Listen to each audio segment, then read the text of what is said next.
एक बार फिर कोसी नदी अपने रौद्र रूप में दिखाई देने लगी है। जैसा कि आपको पता है कि नेपाल के पहाड़ी और तराई इलाके में मूसलाधार बारिश हो रही है, जिसका असर कोसी नदी पे देखने को मिल रहा है।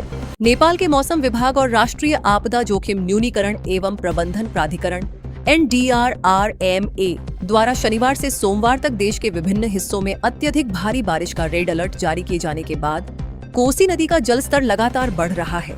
संभावित बाढ़ और आपदा की आशंका को देखते हुए नेपाली सेना, नेपाल पुलिस, सशस्त्र पुलिस बल APF, स्थानीय निकायों तथा स्वयं सेवकों को हाई अलर्ट पर रखा गया है ताकि किसी भी आपात स्थिति में तुरंत राहत एवं बचाव कार्य शुरू किया जा सके। नेपाल के पहाड़ी और तराई क्षेत्रों में लगातार हो रही मूसलाधार बारिश का असर अब सीधे बिहार के सुपौल जिले में दिखाई देने लगा है।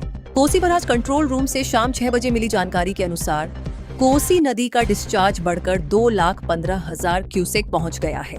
वहीं नेपाल के वराह क्षेत्र में जल प्रवाह 1,56,000 क्यूसेक दर्ज किया गया।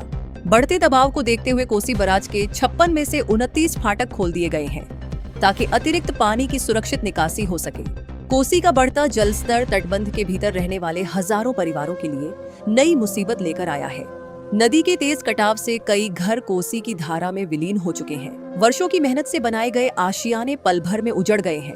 लोग अपने बच्चों, मवेशियों और जरूरी सामान को बचाने की जद्दोजहद में लगे हैं, जबकि कई परिवार सुरक्षित ठिकाने की तलाश कर रहे हैं। खेतों में लगी फसलें भी डूबने और कटाव की चपेट में आने लगी हैं। जल संसाधन विभाग वीरपुर के चीफ इंजीनियर संजीव शैलेश ने बताया कि नेपाल में लगातार कई दिनों तक भारी बारिश का अलर्ट जारी है। यदि बारिश का दौर जारी रहा तो कोसी नदी के जल प्रवाह में और अधिक बढ़ोतरी हो सकती है। विभाग द्वारा कोसी बराज तटबंधों और जल स्तर की 24 घंटे निगरानी की जा रही है तथा सभी अभियंताओं और अधिकारियों को सतर्क रहने के निर्देश दिए गए हैं।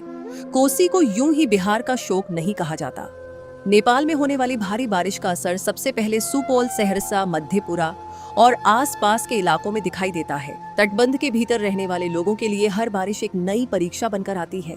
अब लोगों की निगाहें नेपाल की बारिश, कोसी के बढ़ते जलस्तर और प्रशासन की तैयारियों पर टिकी हैं।